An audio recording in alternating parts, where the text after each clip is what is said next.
નમસ્કાર. જીવનમાં જે કોઈ ઘટના બનતી હોય એ પૂર્વ નિર્ધારિત હોય છે.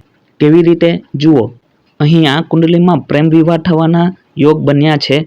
પંચમ સ્થાનથી પ્રેમ સંબંધ અને ભાવનાનો વિચાર કરતા હોઈએ છીએ અને સપ્તમ સ્થાનથી વિવાહનો તથા પત્નીનો વિચાર કરતા હોઈએ છીએ. તો અહીં પંચમ સ્થાનનો માલિક જે ગુરુ બને છે એ ત્રીજા સ્થાનમાં બેઠો છે અને અહીં સપ્તમ સ્થાનનો માલિક શુક્ર બને છે એ પણ ત્રીજા સ્થાનમાં બેઠો છે. અહીં પંચમ અને સપ્તમ સ્થાન બંને ગ્રહોની યુતિ બની છે, જેથી આ યુવકના પ્રેમ વિવાહ થયા છે. પરંતુ પ્રેમ વિવાહ બાદ પણ જીવનમાં તકલીફ અને દૂરી રહેશે. કેમ કે જુઓ, અહીં પંચમ સ્થાન અને સપ્તમ સ્થાનના માલિક ગુરુ અને શુક્ર પર રાહુની પાંચમી સંપૂર્ણ દ્રષ્ટિ છે. તેથી પંચમેશ અને સપ્તમેશ પીડિત થયા છે.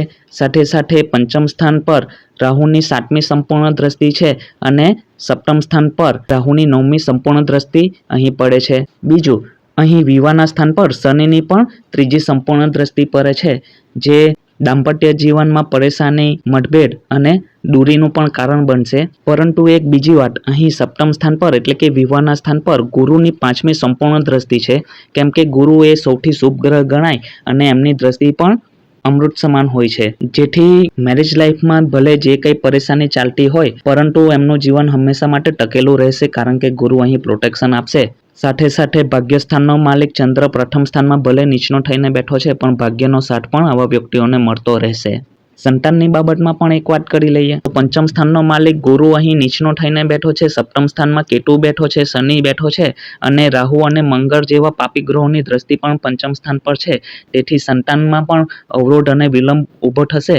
સાથે સાથે મેડિકલ સહાયથી સંતાનના યોગ બનશે, કારણ કે રોગ સ્થાનનો માલિક મંગળ 11મા સ્થાનમાં બેસીને સીધી દ્રષ્ટિ સંતાનના સ્થાન પર કરે છે. સંતાન થશે એ વાત ચોક્કસ છે, કેમ કે અહીં તમે જોશો તો ગુરુ અને શનિ વચ્ચે રાશિ પરિવર્તન થયું છે. સંતાન સ્થાનનો માલિક ત્રીજા સ્થાનમાં અને ત્રીજા સ્થાનનો માલિક શનિ બને છે એ પંચમ સ્થાનમાં બેઠો છે, જે મેડિકલ સાયન્સથી પણ બાળકનો જન્મ કરાવશે.